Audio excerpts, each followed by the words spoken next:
Good evening, everyone. Very honored to be with you tonight. It feels really good to be back here at Delaware Valley. It's definitely been a few years. I'm very honored to be part of this induction ceremony for Rho Kappa here at Delaware Valley as well. The cherished halls of Delaware, as our alma mater speaks of, truly shaped my life. And that was especially true of the social studies department,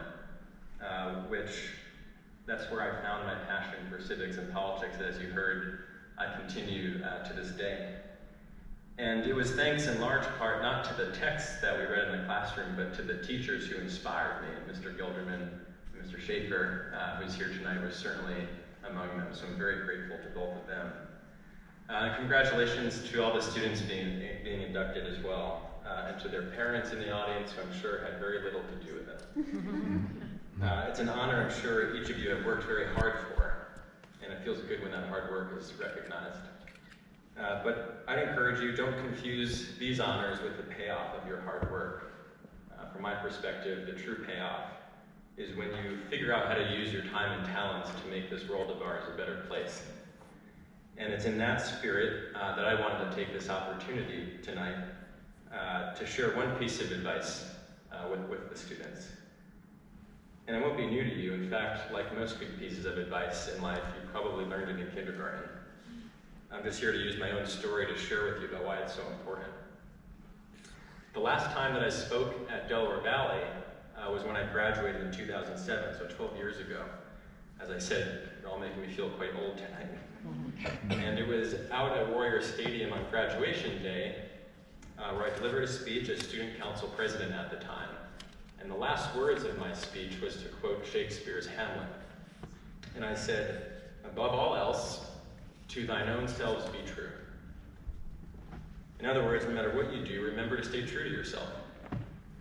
And that was easy advice to give, but it was much harder to follow. It would be 5 more years until I began to be true to myself and accept myself as a gay man. A journey that I feel to some extent I'm still on to this day, because while I lead a happily out life now out in Denver, Colorado, it's not until this moment where I really uttered those words so publicly. I never felt compelled to do so.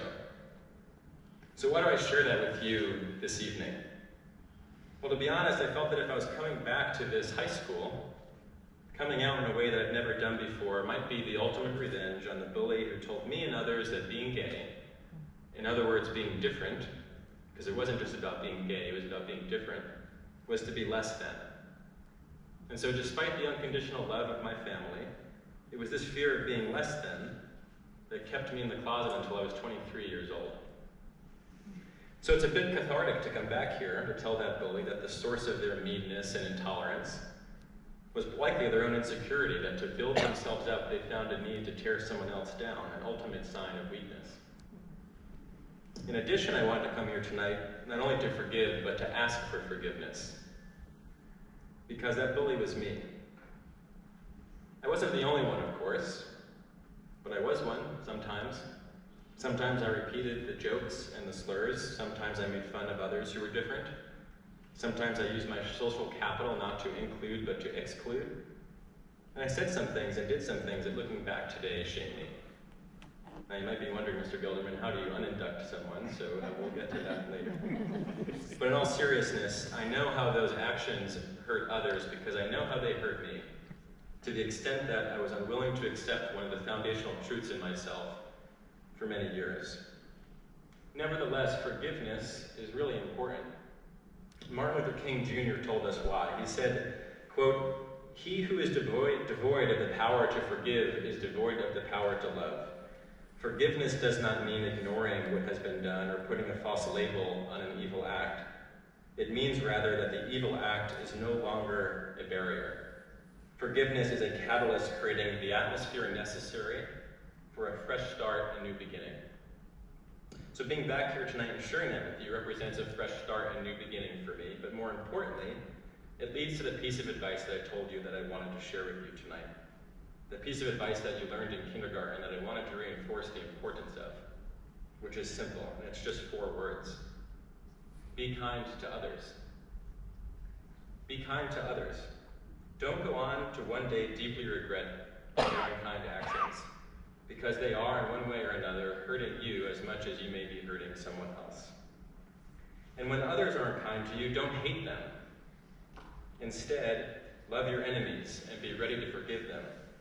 Recognize, as MLK also told us, quote, there is some good in the worst of us and some evil in the best of us. And that, quote, returning hate for hate only multiplies hate. He famously said, darkness cannot drive out darkness, only light can do that. Hate cannot drive out hate, only love can do that.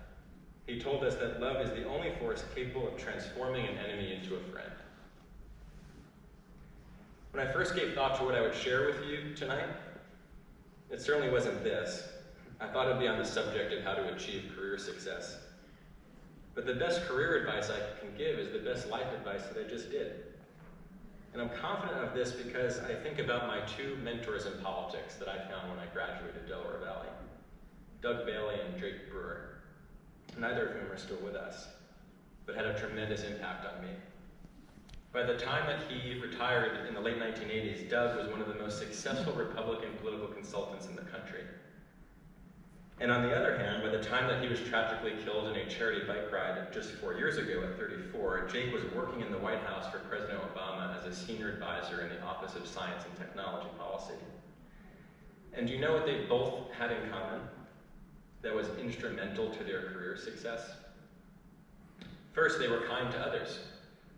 In fact, Jake was the busiest person I knew in DC, but would always reach out to see how I was doing and to help a college student just find his way. And second, they loved their enemies. They did not hate, they found capacity to love. In fact, the last political organization Doug ran, which got me involved in politics in the first place, he started with his one-time arch nemesis from the Ford Carter campaign in 1976, whom he had lost to. And do you know how they are both remembered today? It's certainly not by how many senators or governors that Doug helped elect or how many policy accomplishments Jake had under his belt. They're remembered by every person who knew them, by how they were personally treated, especially by those whom they disagreed. Some of Doug's best friends were Democrats, some of Jake's were Republicans. In fact, Jake was married to a quite prominent Republican who you'd recognize from Fox and CNN. A few years ago, New York Times columnist David Brooks wrote a column about resume virtues versus eulogy virtues. He said, the resume virtues are the skills that you bring into the marketplace. They're taught in the classroom. They help get you a job. The eulogy virtues, on the other hand, are the ones that are talked about at your funeral. Whether you were kind, brave, honest, and faithful. And those are the virtues that you learn between class and that can bring you true happiness in life. Doug and Jake had both, which is the ultimate success any of us can ask for. And kindness was key among them. And that brings me to my final point, related to the work I do every day for an organization I run called Unite America. You see, we are seeing a rise in prejudice. And it's not just based on one's race or sexual orientation or gender. The rise in prejudice that we're seeing today is based on one's political beliefs and one's party affiliation. Consider the following. About 20% of both Democrats and Republicans believe the other is not just wrong, but evil. And by about the same margins, 20% of Democrats and Republicans say America would be better off at the other side. Quote, just die. In 1960, 5% of Americans say they would be displeased if their child married someone of another political party. Do you know where that number is at today? 55%. These differences should not be trivialized in a country that once fought a civil war, especially at a time when close to 30% of Americans believe the next one is within the next 5 years. I'm not making these statistics up. These come from Gallup, Rasmussen, and a study by professors at LSU in Maryland. As members of a National Social Studies Honor Society, you now represent the future and current leaders of our community and country. And what I just described is an existential threat to our democracy that you're called upon not to exacerbate by finding a way to wage war against the other party, but to help mitigate by building bridges, however you're able, between the two. We're entering into an election season, as you may sense, in which both sides will seek to pit us against each other and convince us we're either on one hand fighting racists or on the other defending ourselves against socialists, who are worthy of nothing but our complete contempt. And we have a choice in this matter. We have a choice either to succumb to this narrative, often crafted by pundits and politicians and social media platforms that want our votes and our attention and our money and our clicks, or we can rise above it. And that's our task. And if we choose to take that task and to rise above these divisions, it must start on a personal level and not a political one. We have to see each other as Americans first, not as liberals or conservatives, Democrats or Republicans. And you won't be surprised by what that requires of us. It's to be kind to others. It's to love our enemies. And especially when the fever breaks in the current hyper-polarized and partisan moment we now find ourselves in, it's to be ready to forgive. Ultimately, it takes just as much energy, if not less, to build someone up, to make them feel good, to include them, to respect them, to listen and understand them, even and especially when we disagree with them, than it does to tear someone down or make them feel bad or exclude them or disrespect them or presume you know everything about them. I'd encourage you to choose the former, to be kind to others, to love your enemies, because it'll serve you and your career and our country really well. So thank you again for this honor, and please reach out.